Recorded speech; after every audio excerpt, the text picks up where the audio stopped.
Support comes from Missouri Forest Products Association, committed to sustainable and sound conservation of the state's forests, which support more than 41,000 Missouri jobs, resulting in a $10 billion industry. ChooseWood.com. Thank you for listening to this St. Louis on the Air podcast, supported by University College at Washington University, offering approachable world-class education with undergraduate and graduate programs, part-time, evening, and online. University College at Washington University. Welcome to St. Louis on the Air. I'm Don Marsh. As I hope you know by now, our We Live Here podcast team of Kameel Stanley and Tim Lloyd is focusing this season on housing in St. Louis. As it happens, this is the 50th anniversary of the Fair Housing Act. The name itself is self-explanatory, but the reality in some places, including St. Louis, does not necessarily live up to that billing. With me in studio to tell us more about the latest episode and give the subject historical perspective is Kameel Stanley. Kameel, thanks for being with us. How are you? I'm fine, thank you. The historical perspective really seems to be the key to this episode. Yeah, this episode is kind of a zoom way out.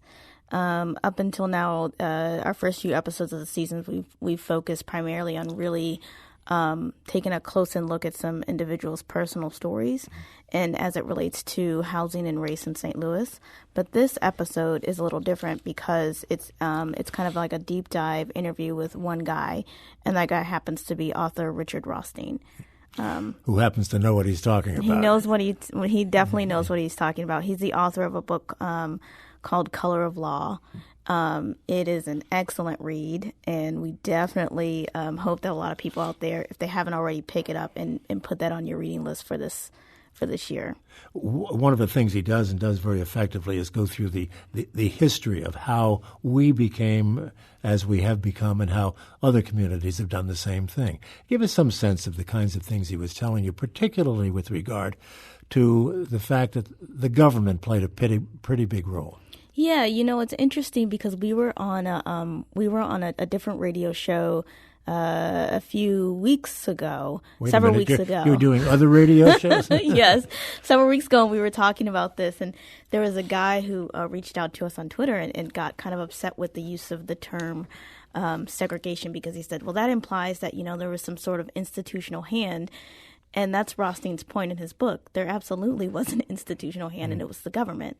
But, the last 3 or 4 decades, that kind of knowledge of these policies that were very explicit, totally based on race in terms of where people could and couldn't live, those memories have just kind of been sort of papered over, whitewashed, and forgotten by a lot of people. So a lot of people walk around upset or concerned about segregation, but just kind of view it as something that just kind of fell out of the sky. And that's not true at all. What were some of those government policies? So things like the FHA, which subsidized white families to be able to move and to form suburbs like we see today. Those were the direct result of government action, where government subsidized developers to be able to make all these big subdivisions and housing complexes and things like that. And in the subsidization of that, they explicitly had racial policies where it said you cannot. Black people will not be able to live in these units, or you cannot ever sell your house to Black people. And so it was very explicit. I mean, the government was involved in tearing down neighborhoods that had been integrated and then building separate, segregated public housing units. We have that here in St. Louis. Yeah. By expanding out to the suburbs, what this did was form a landing place for people involved in white flight. Totally, and they made it advantageous. There was when they tried to do these programs and tried to get people nudge white people out into the suburbs. A lot of times people didn't want to go because it wasn't advantageous for them. But then they gave them mortgages and they made it cheaper for them to move and to go live in single family houses. than to stay in the cities. So, justifying that in some cases, I suspect, from what Mr. Rothstein said, is by building public housing units.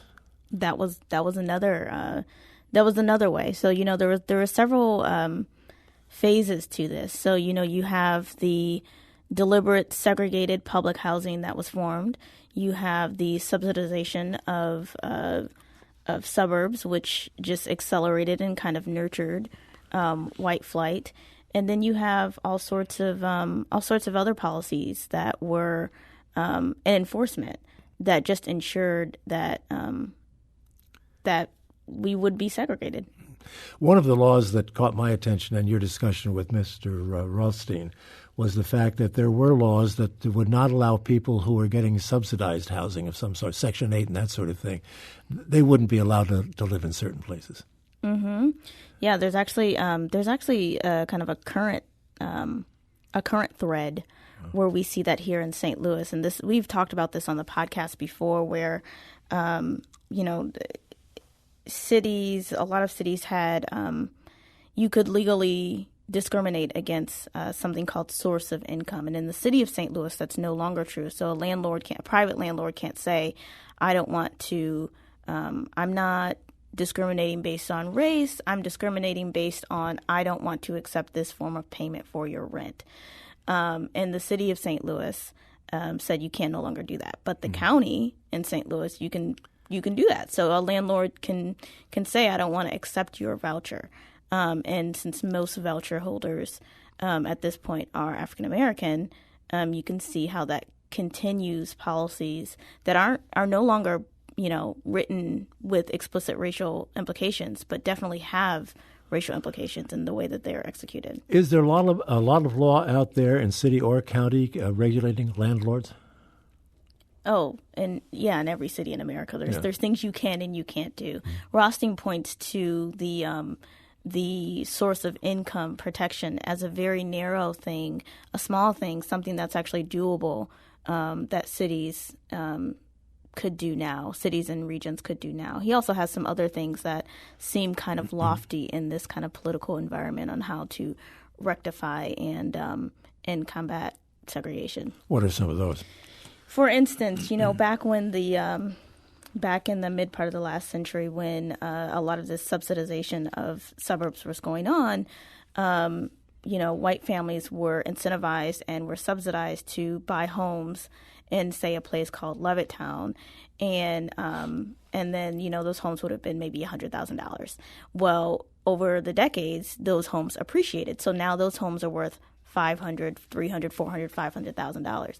So for white families, this contributes directly to the wealth gap that we have in this country between white people and people of color, in particular Black people, because white families were allowed to generate all this wealth and pass it down to their kids and things like that. So one of his ideas is the government could buy up houses at whatever the market rate is right now and sell those back to Black people for whatever that original whatever the original cost would have been for them to make up the wealth gap that they have been that is just continually perpetuated because of how property has been dealt in this country. As you said, a lofty idea, particularly in this environment. I doubt that's ever I doubt the government is going to say, hey, we're going to buy up these 10 houses for $500,000 and we're going to sell it back to Black people for $100,000 so they can get the equity that they've lost. I wonder if there's any kind of a private opportunity to do something like that. Corporations, whatever, charities. That's a great idea. Yeah. I don't know if anyone out there is thinking about that. Government's not going to do it, not in the foreseeable future. I think we can just stipulate that. Right. And we talk about this in the podcast. And another thing that we talk about in the podcast is before much of anything can be done, people have to get to the point where they know this history. And when they're not just walking around thinking like, oh my God, it's sad that it's so segregated. I wonder how it got that way. It just happened by accident, because it absolutely didn't happen by accident. So you're not going to change it by accident. Are there many organizations out there that are working on this sort of thing? I mean, it's great to hear what you're doing, and you've got some volume, you've got a podium. But I wonder who else is out there that's concerned in doing something. Oh, there are tons of organizations that I think are working to level the playing field a little bit more when it comes to affordable housing. And in particular, there's organizations here in St. Louis where they're really trying to get voucher holders, people with Section 8 vouchers, into what are called like high opportunity areas. Because one thing that keeps us, segregated is even though they maybe have this thing that in theory they could live wherever they want, they're still blocked by a lot of barriers. And so there are organizations that help people try to break through those barriers and get into areas where they can, have better opportunities. Yeah. We have a caller who wants to talk about this, and this is a good time to bring in Susie calling from Rock Hill. Susie, thanks for calling in. You're on the air. Hello? Hello, Susie. I'm here. Okay, go ahead, please. Quickly, we're starting to run out of time. Okay, I just wanted to say, when my husband and I moved here, we looked at a piece of property where the person had died, so the deed was available. And we were shocked to discover on the deed it said, "You may not sell this to a Negro." Yeah. And this was mid-'90s. This was not a long time ago. Yeah, go ahead. Okay. Well, a lot of those, restricted deed covenants, and a lot of those are exist here in our region. But this isn't, St. Louis is not unique in this. These exist in major metropolitan cities all over. I just read a story, I think it was maybe out of Portland, a similar, where people were discovering, they were looking at their deeds and discovering that they still had these very, very explicit, very racial, racist clauses in their deeds. But I thought that was done away with Shelley versus Kramer, which was a St. Louis Supreme Court case which eliminated restrictive covenants. It was done away with, but that doesn't mean that people went back and changed the deed. Grandfathered in a sense. Yeah. And then, one thing about Shelley versus Kramer, which we've seen in our own area, the neighborhood where Shelley versus Kramer, the neighborhood where the house was, looks quite different, because, the forces of, although you can have this victory, this legal victory, and so Black people were able to legally live where they wanted to live, and restricted covenants were struck down, that still didn't stop, the very powerful forces of white flight that was subsidized by federal housing policies. As I mentioned in the intro, this is the 50th anniversary of the Fair Housing Act. That doesn't seem to be working very well, given what you've been saying for the last 10 minutes. I think that, whenever you have one of these big anniversaries, it's kind of like it's a good time to assess where things were, but be kind of frank and honest about where things are. And, I think people will hear this if they haven't already caught up on this season, that there is still quite a bit of work to do, and we're kind of delving into all different aspects of that this year. Yeah. I have an email here. It's kind of long, and I haven't read it all yet, but let's see what David in Webster Groves wants to say. Can you speak to the 1950s law that white residents could use their public housing dollars for equity when their Black neighbors who lived right next door were only allowed to use their public housing dollars for rent? White former residents of public housing have rolled that equity into 5-6 times more net worth today than their Black neighbors who lived right next door at the time.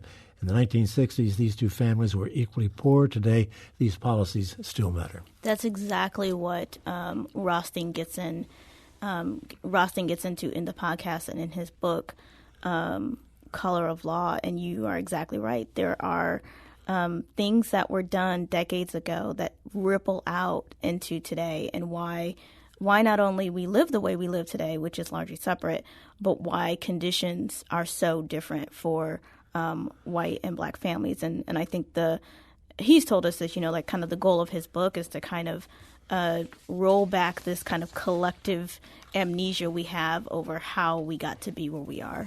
Only have about a minute left. Are any other lofty ideas you can share with us from Mr. Rothstein? This shouldn't be lofty, but one of the things he says is, teaching this history to kids. And, he did like kind of a survey of all like the history books of like middle and high school students. And, there's very little in the history book, or it's very rosy. It's like, and then in the 50s, the FHA allowed people to get homes. Left out of that is Black people. They were not able to join in on these great subsidies that have a lot to do with the income gap, the wealth gap, and segregated housing that we see today. Leaving Black history out of the history books is nothing new. Mm-hmm.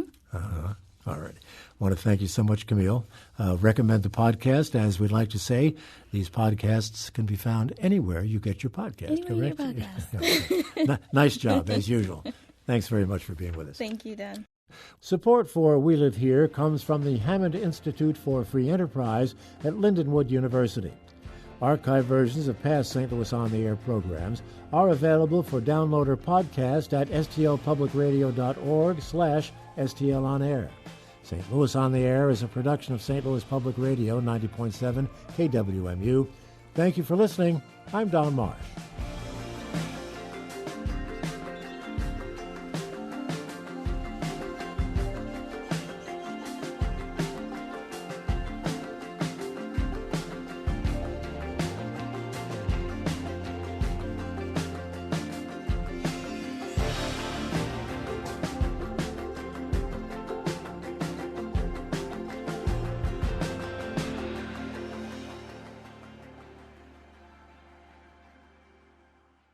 Support comes from the Missouri Forest Products Association, committed to conservation and careful management of the state's forests to make them more resilient and better habitats for wildlife. ChooseWood.com.